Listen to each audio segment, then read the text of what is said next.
Hey everybody, Gareth here, FCP here. Welcome back to another DIY video. Today we're replacing rear shocks on a 2017 X5 xDrive 35i.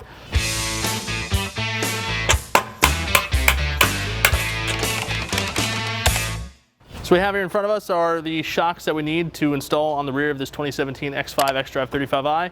Everything we do today is going to apply to both an F15 X5 as well as an F16 X6.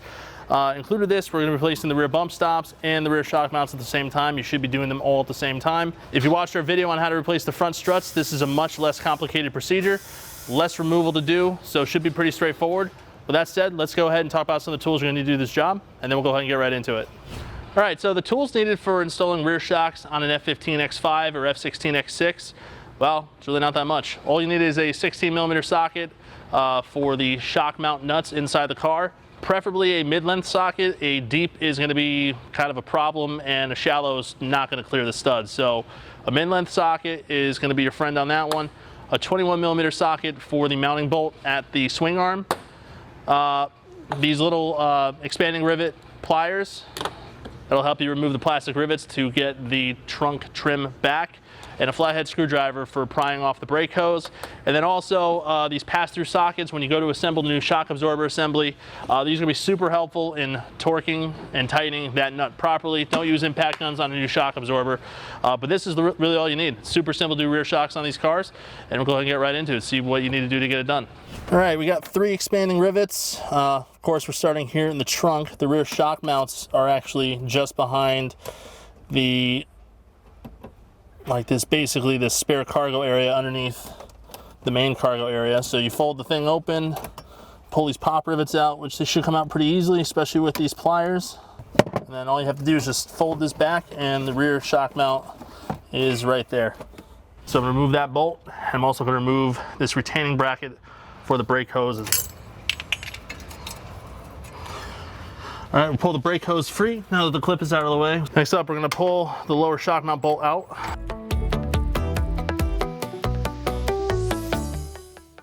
Next up, we'll take a 16mm socket. It's gotta be deep or a mid-length. And we'll start removing these shock mount nuts.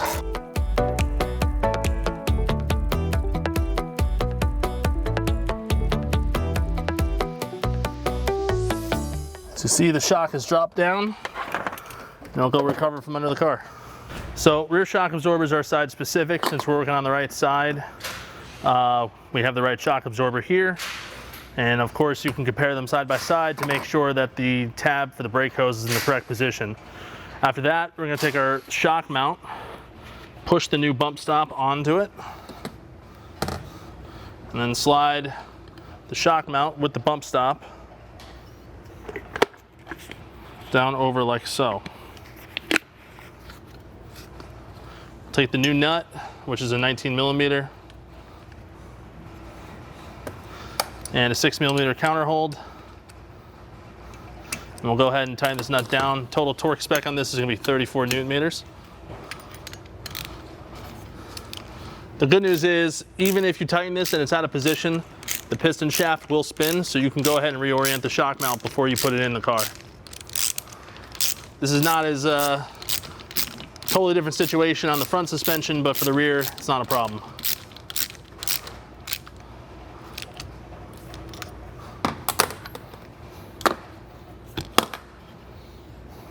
See, you can easily just spin the piston shaft of the shock absorber to get the orientation that you need. And it's gonna have to be installed in the car with the single bolt facing the front. So basically, looking at it from behind, it's gonna look like this. So we're underneath the vehicle again. We're gonna go ahead and clean the corrosion. Real common theme on this, all the aluminum and steel bolts. Clean the corrosion out of this lower swing arm. We have the swing arm supported, pushed up into place. We have a brand new bolt. I'm gonna thread the bolt in by hand, get it started.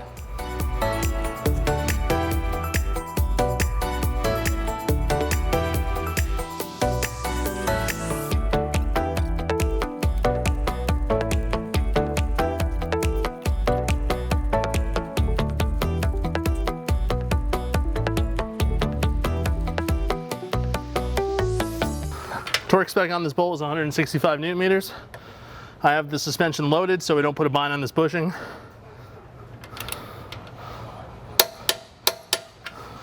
And then before we go back up top to button up, we're just going to go ahead and reinstall the brake hose clip in. Keep it in place, keep it locked. All right, we're going to go ahead and tighten down our shock mount nuts. These are brand new as well. They're self-locking, so you want to make sure that you install new ones. Torque spec on these lock nuts is 56 Newton meters.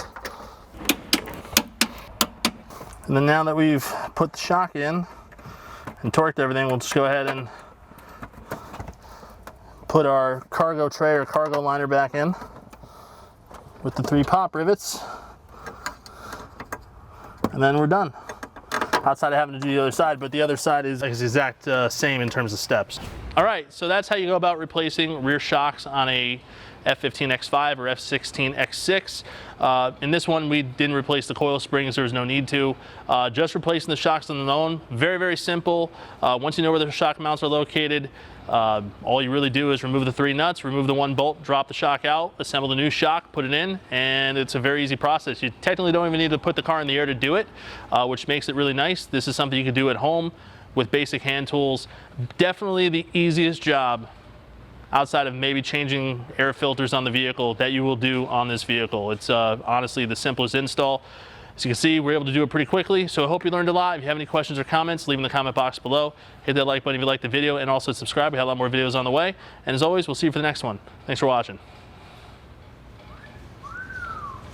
Papi out. It's like, yeah, front